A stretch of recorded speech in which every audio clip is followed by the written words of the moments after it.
Aí depois eu fui tocar na igreja de Bangu, que você frequentava lá, né? Eu era guitarrista da Assembleia de Deus Samaria, né? Samaria. Que hoje ela tem outro nome. Qual o nome da igreja hoje? É Assembleia de Deus... Eu não lembro o nome dela hoje. Depois eu... Cara, mas eu toquei um som muito torto lá. Aí o pessoal na época... Nossa, nem acredito que eu fazia um negócio desse, cara. O pessoal na época tava numa vibe mais jazz mesmo. O pessoal tava estudando mais jazz. Por conta das influências musicais, né? O pessoal tava ouvindo mais coisas tipo raiz coral. Tava querendo sair do mais do mesmo, né? E o Carlinhos, que era o nosso diretor de louvor lá, o líder do Ministério de Louvor, ele falou, vou chamar o Matheus Staley, que é um cara que eu acompanho, ele estudou em Berkeley e tá. Aí você foi lá, um evento que foi lá, acho que você também foi? Sim. Ele também, o Lemuel, eu conheço o Lemuel há muito tempo também. Então, e lá eu vi, primeira vez que eu tive contato com... Que eu era um guitarrista de rock, né? Então eu não tinha muito contato com quem tocava uma coisa diferente de rock.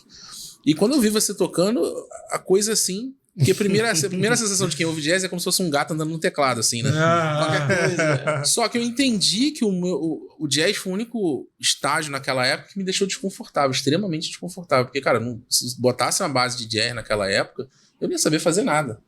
Sim. Né? E aquilo me incentivou muito a estudar. Né? Porque eu falei, cara, eu não sei nada. E eu comecei a achar o rock muito básico. Daí teve uma jornada parecida com a sua, né? Você começou a abrir a caixa e você vê que, pô, a música é muito mais que rock, é muito mais que 4 acordes. Aí eu fui evoluindo e lá atrás você deu esse pontapé. A partir daí eu ouvi outras pessoas, acompanhei outros workshops. Mas ali foi foi uma epifania, né? Porque eu olhei e falei, gente, o que é isso? O que tá acontecendo? Mas sabe o que eu falei, cara? Porque a gente ia tocar em igreja muito nessa época, era um movimento muito legal que tinha, que esfriou, né? Mas tinha muito evento, workshop, música instrumental em igreja. Sim. Eu peguei, né? Acho que eu peguei o movimento final, assim. Uns 4, 5 anos. Mas quando eu fui tocar lá, a gente foi pra tocar nosso som, né? Eu pensei, cara, vou adaptar aqui. Mas eu lembro que eu cheguei lá, eu vi um monte daquelas senhorinhas de igreja mesmo, saião. Eu falei, caraca, essas mulheres vão ficar escandalizadas aqui, velho. Não dá pra tocar nada. Isso vai dar certo, gente, isso vai dar certo. Eu fui ver meu som lá.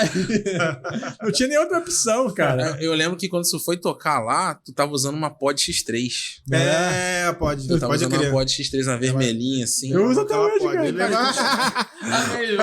E tu tirava um somzão, cara. Naquela época já tinha saído acho que já tinha saído não sei se usava XT ou a X3. É a X3 ou a XT? Não lembro agora. A minha qual, você sabe? Qual que é a minha lá? Acho que é a XT, né? Acho que é a XT. Então, já tinha saído uma mais recente. E tu tirava um somzão, cara. Sim. Eu lembro que chegou uma hora que tu botou um drivezinho e tal. E eu fiquei impressionado com o clean, porque assim, guitarrista de rock dificilmente toca clean, né? E como a gente até brincou aqui, quando você quer saber se o cara toca bem, desliga o efeito dele, né? Porque o clean vai destruir o ser humano, né? Então eu fiquei impressionado de como é possível você tocar só com clean. Isso ficou na minha mente desde aquela época. Não tô fazendo... Sim. Não é só porque eu tô aqui, não. Porque eu dormi pensando, eu falei, cara, com clean dá pra soar bem. Então eu aprendi que primeiro, antes de soar distorcido, você tem que soar bem clean, né? Senão nada flui. Então, juntando com a ideia dos efeitos, né?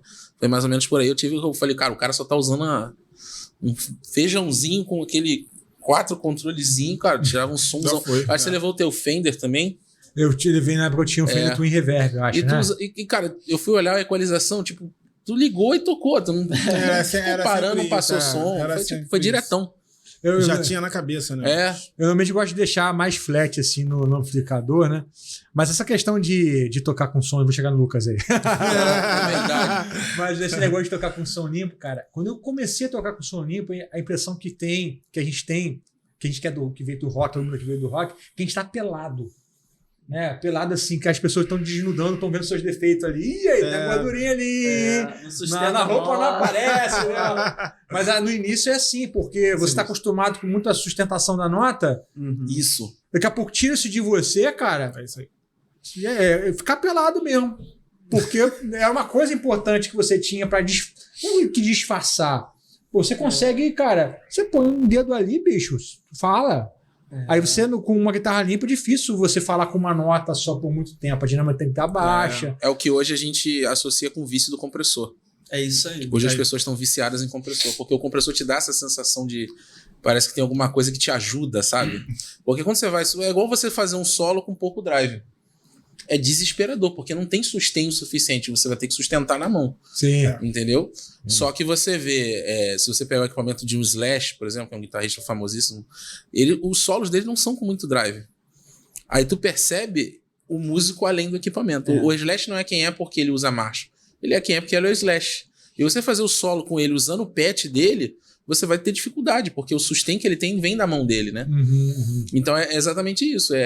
Hoje todo mundo mascara muito, porque hoje a corrida pelo timbre é muito maior do que a corrida pelo tocar, técnica, né?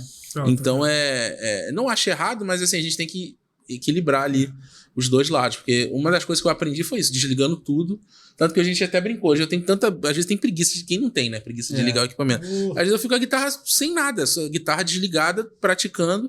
Isso me ajudou demais, porque você sabe como a guitarra vai soar sem o equipamento. Sim.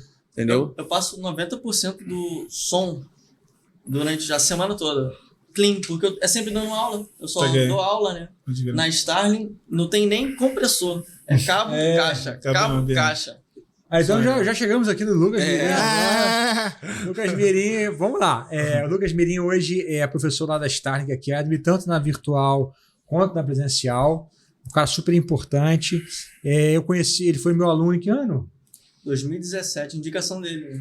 Então, você estudou lá em que ano, 18 e 19. 18 e 19, 19. 2018. Aí você foi 19 e 20, né? Não, foi hoje de 2020, não, pô. A pandemia. Eu terminei em 2019. 2019. A pandemia foi 2020. Né? Então, bacana.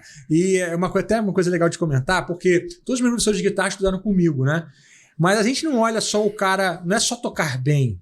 É ter um cara que tem um temperamento bom. Ele é quietinho, bonzinho, né? Tranquilo. Calmo demais. Tá sempre igual, assim. Sereno e tranquilo. Não tem temperamento que vai.